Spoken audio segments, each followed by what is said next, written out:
সবাইকে জানাই নতুন বছরের অনেক অনেক শুভেচ্ছা। নতুন বছর তোমরা কেমন কাটালে অবশ্যই আমাকে কমেন্ট করে জানিও, আর তোমাদের নতুন বছর অনেক অনেক অনেক ভালো কাটুক। আই হোপ আজকের দিনে সবাইয়ের বাড়িতেই পিকনিক হয়, মানে 1 জানুয়ারির দিন।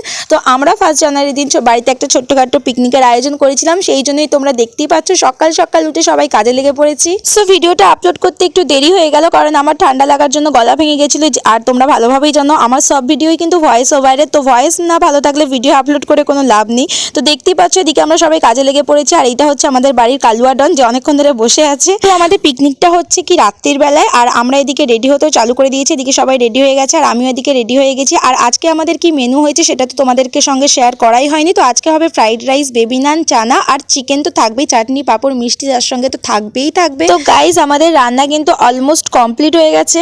তারপর আর কি পিকনিক মানে জমিয়ে আড্ডা, মজা, গল্প আর জমিয়ে খাওয়া দাওয়া, তাই জন্য বেশি দেরি না করে আমরা খেতে বসে পড়েছি। তো গাইজ তোমরা দেখতেই পাচ্ছ এখানে সবাই খেতে বসে পড়েছে। আর আজকে যেহেতু প্রচন্ড পরিমাণে ঠান্ডা পড়েছিল, তাই জন্য আমরা ওপরটা একটু ঘিরে নিয়েছি। আর রাত প্রায় 11টা বেজে গেছিল আমাদের খাওয়া দাওয়া করতে করতে। তো আজকের ভিডিওটা এইটুকুই। আজকের দিনে তোমরা কারা কারা বাড়িতে পিকনিক করলে অবশ্যই আমাকে কমেন্ট করে জানিও। দেখা হচ্ছে তোমাদের সাথে নেক্সট মিনি ব্লগে। ততক্ষণের জন্য চ্যানেলটাকে সাবস্ক্রাইব করে পাশে থেকো।